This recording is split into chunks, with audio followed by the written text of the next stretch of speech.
Bonjour à tous, j'espère que vous allez bien. Nous allons commencer une série de vidéos où nous allons parler des miracles de Jésus-Christ. Et pour cette première vidéo, nous allons parler de l'eau changée en vin. Nous allons lire quelques versets, mais tout d'abord, je pense que certains vous connaissez déjà cette histoire. À travers cette vidéo et à travers les autres vidéos que nous ferons, nous allons en tirer quelques leçons et quelques enseignements. C'est le but de ces vidéos.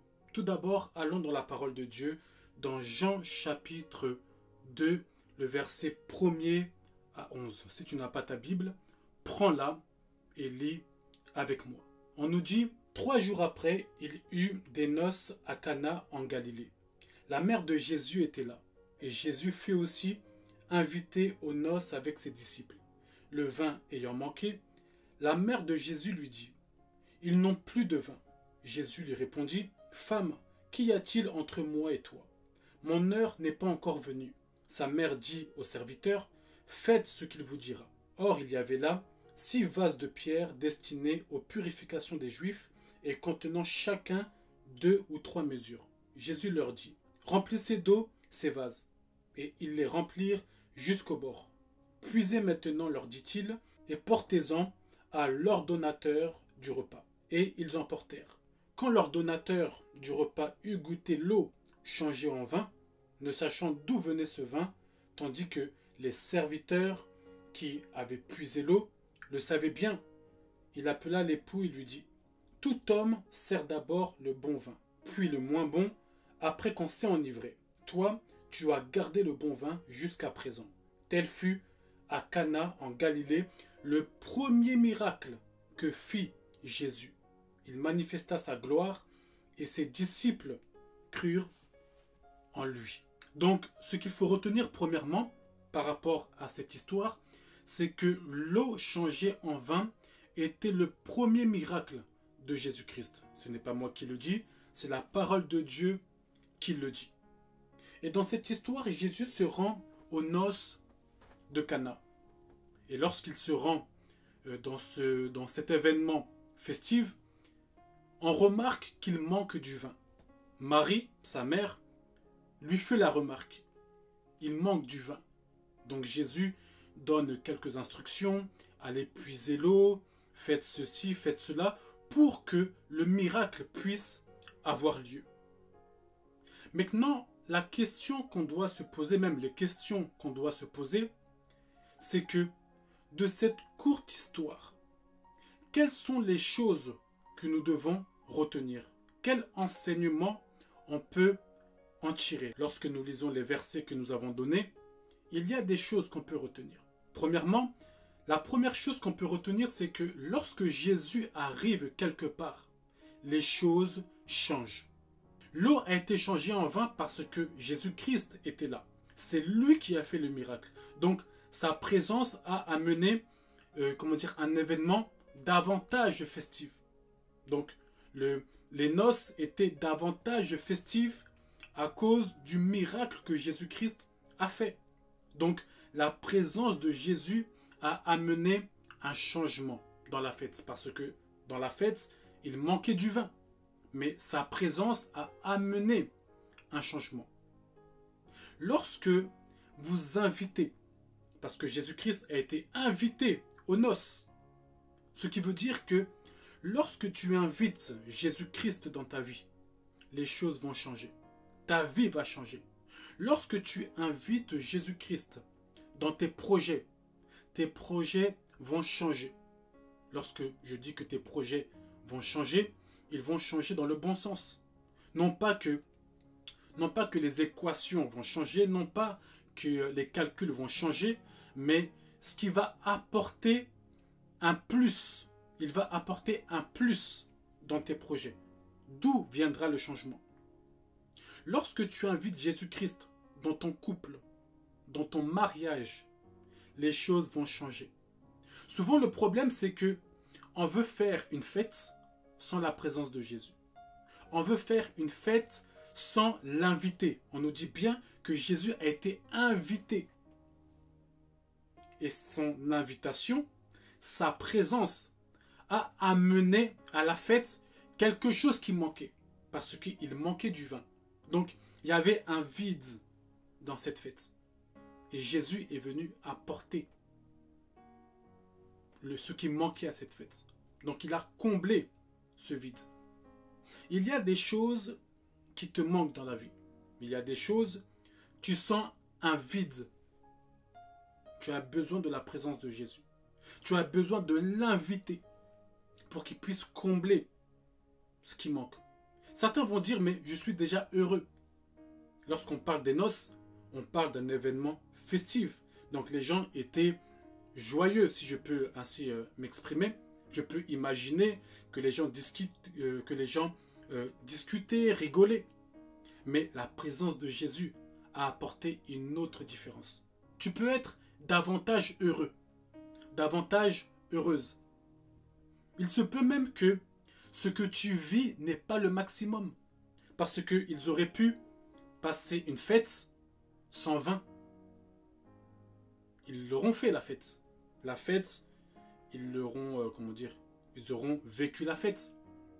Mais avec ce qu'il manquait, ils ont ce qu'il manque. La fête est davantage plus glorieuse. Plus glorieuse. Pour dire que tu n'es pas à ton maximum. Tu ne vis pas le maximum parce que il y a une personne que tu n'as pas invitée. Ça, c'est le premier enseignement que nous pouvons tirer.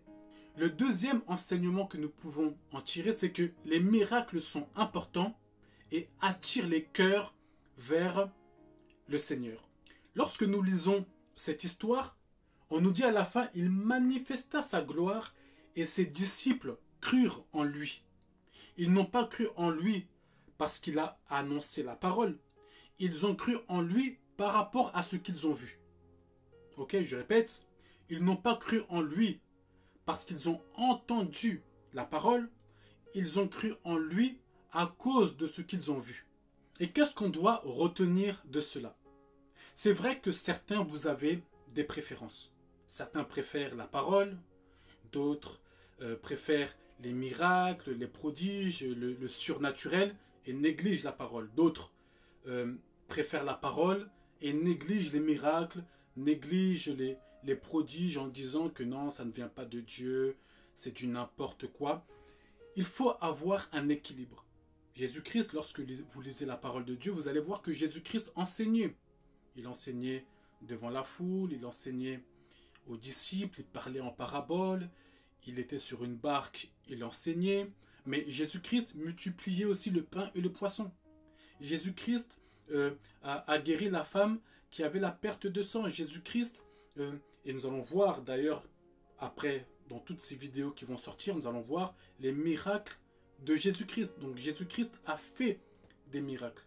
Et là, on voit que les disciples crurent en lui à cause des choses qu'ils ont vues, à cause du miracle que Jésus-Christ a réalisé. Donc, ne banalisez pas les miracles du Seigneur. C'est vrai qu'il y a des abus, mais il ne faut pas généraliser. Ce n'est pas tout le monde qui est faux, ce n'est pas tout le monde qui fait des faux miracles. Okay? Jésus-Christ lui-même en faisait des miracles.